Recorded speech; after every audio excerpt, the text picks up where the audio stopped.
Hello mga idol, nandito na naman tayo pag hahanap buhay. May konti akong i-share na aking naranasan.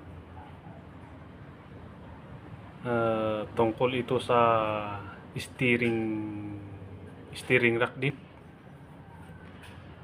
Ang problema nito ay pag tumatakbo ka, biglang tumigas, ayaw niyang maikot.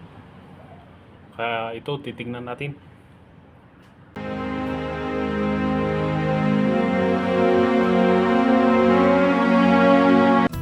Ito mga idol, grabe yung naranasan ko dito. Kaya hindi ko malilimutan itong steering rack na to. Ito yung tumampad sa akin nung binuksan ko to. Yan. Ito yung tuyo yung kanito. Ito yung dumadaan sa bearing. At yung bearing niya dapat nasa loob. Kasi ito yung bearing niya. Itong mga bearing na to may bahay sa loob. Ito. Pero nagtuyo siya kasi walang grasa. Nagsikalasan. Yan, tumukot dito. Kaya yan ang biglang tumigas ang manubila ko. Kaya dapat pala dito mga idol, lagyan natin ng grasa. Ginaglasaan natin at chinichik. Nawalan ng grasa. Tinanong ko, talagang tuyo siya. Kaya nasira yung bearing. Wala siyang grasa.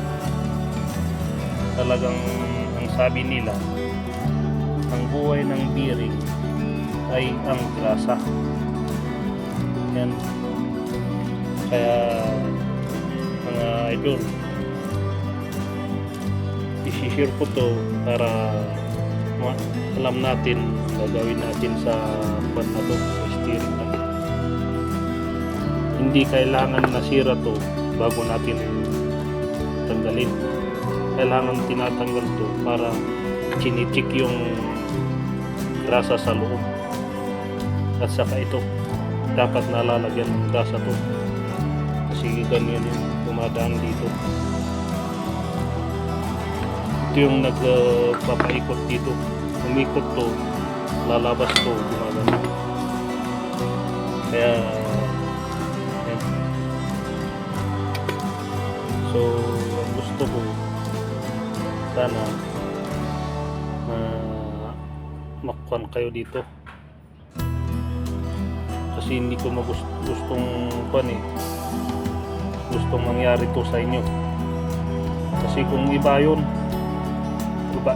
ng pinangyarihan, hindi ko alam, baka nabangga o nahulog yung sasakyan. Kasi ako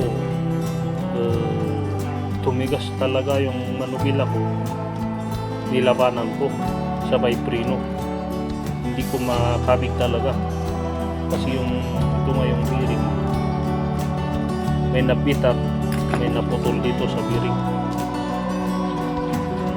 Doon nga sa loob mayroon pa yung natira, yung basag-basag na bearing, talagang binasag niya. So kailangan dapat dito ay nalalagyan din ng grasa, tapos nasa loob. So yan mga idol, nagustuhan kayo dito sa aking video, i-like, share, and subscribe. Mag-comment kayo kung may itatanong kayo. So bye bye mga idol, thank you, salamat.